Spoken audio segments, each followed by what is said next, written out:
क्या आप भी सिर्फ 24 पैसे के किसी पेनी स्टॉक की तलाश में हैं, वो भी ये सोचकर कि हमारे घरों में इस्तेमाल होने वाले मशहूर एफएमसीजी और फूड प्रोडक्ट्स बनाने वाली ये दिग्गज कंपनी कल को आपको मालामाल कर देगी। आज हम रिटेल और एफएमसीजी सेक्टर के एक ऐसे ही जाने माने लेकिन बेहद संकटग्रस्त शेयर का पूरा कच्चा चिट्ठा खोलने वाले हैं, जिसका नाम है फ्यूचर कंज्यूमर लिमिटेड। इस कंपनी का मार्केट कैप करीब 48 करोड़ रुपए के आसपास है, लेकिन सबसे बड़ा सवाल ये है कि क्या ये सच में कोई छुपा हुआ हीरा है या फिर छोटे रिटेल इन्वेस्टर्स का पूरा पैसा डुबाने का एक नया और खतरनाक चाल। अगर आप इस स्टॉक में एक भी रुपया लगाने के लिए सोच रहे हैं ना, तो अगले 3 मिनट की ये वीडियो आपके बहुत काम आने वाली है, इसलिए चैनल को सब्सक्राइब करके वीडियो में लास्ट तक बने रहिएगा। तो दोस्तों, सबसे पहले ये समझते हैं कि ये कंपनी कब से काम कर रही है और इस कंपनी का बिजनेस मॉडल क्या है। देखिए, ये कंपनी काफी पुरानी है, 1996 से मार्केट में एक्टिव है और देश के मशहूर फ्यूचर ग्रुप का एक अहम हिस्सा रही है। इनका मुख्य काम एफएमसीजी, फूड और प्रोसेस्ड फूड प्रोसेसिंग की सोर्सिंग, मैन्युफैक्चरिंग, ब्रांडिंग और डिस्ट्रीब्यूशन करना है। आसान भाषा में कहें तो snacks, beverages, dairy, personal hygiene और होम केयर के क्षेत्र में इनके पास कई बड़े और मशहूर प्राइवेट लेबल्स रहे हैं, जैसे golden harvest, tasty treat, clean mat, कारमेट और फ्रेश एंड प्योर। इसके अलावा ग्लोबल ब्रांड्स जैसे सनकिड्स और सच भी इनके पोर्टफोलियो में शामिल रहे हैं। यानी एक समय पर भारत के हर बड़े मॉल और सुपरमार्केट में इनके प्रोडक्ट राज करते थे। कागज पर इतने बड़े ब्रांड्स और इतना शानदार इतिहास सुनना जितना अच्छा लगता है, दोस्तों, इस कंपनी का कड़वा सच आज की तारीख में उतना ही डरावना हो गया है।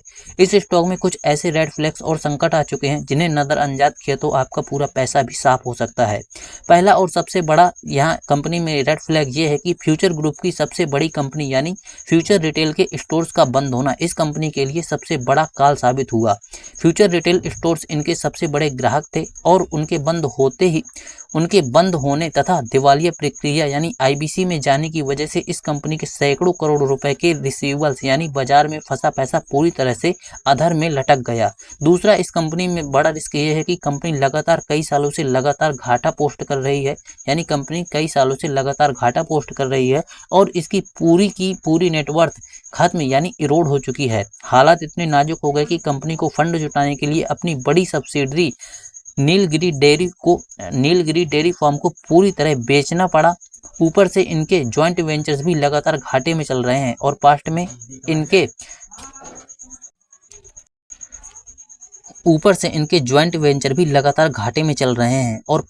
इनके स्टैट्यूटरी ऑडिटर ने भी इस्तीफा दे दिया था, जो कि किसी भी कंपनी के डूबने का सबसे बड़ा संकेत हो सकता है। तो दोस्तों, फाइनल वर्डिक्ट क्या है और आपको क्या करना चाहिए?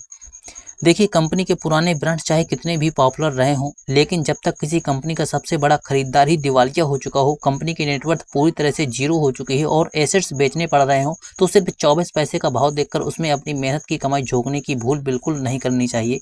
यह पूरी तरह से एक डूबी हुई नैया जैसी स्थिति में आप इस कंपनी को कह सकते हैं। अगर आपको इस कंपनी को सच में टैकल करना है तो सबसे बेस्ट तरीका आपके लिए यही रहेगा कि आप इस कंपनी के क्वार्टरली रिजल्ट यानी तिमाही नतीजों को लगातार ट्रैक करिए और फ्यूचर ग्रुप से जुड़ी खबरों को लगातार ट्रैक करते रहिए। जब तक कंपनी जमीनी स्तर पर नए ग्राहकों को ढूंढकर दोबारा अपनी सेल्स और रेवेन्यू को मजबूत नहीं करती, जब तक इसके ऑपरेशन लॉस पूरी तरह से खत्म नहीं होते और सबसे जरूरी, जब तक कंपनी बिना किसी रुकावट के लगातार हर क्वार्टर में मजबूत नेट प्रॉफिट यानी मुनाफा कमाकर नहीं दिखाती, तब तक के लिए सिर्फ इसे अपनी वॉच लिस्ट में रखकर ट्रैक करना ही सबसे सही फैसला रहेगा। तो दोस्तों, अगर ये वीडियो केवल एजुकेशनल पर्पज़ के लिए था, अगर आपको किसी स्टॉक में निवेश करना है तो सबसे पहले अपनी खुद की रिसर्च करिए, उसके बाद या किसी अपने फाइनेंशियल एडवाइजर से सलाह लेने के बाद ही कोई निवेश का डिसीजन लीजिए। ये वीडियो केवल एजुकेशनल पर्पज़ के लिए था, इसमें दोस्तों कोई भी इन्वेस्टमेंट की सलाह नहीं है।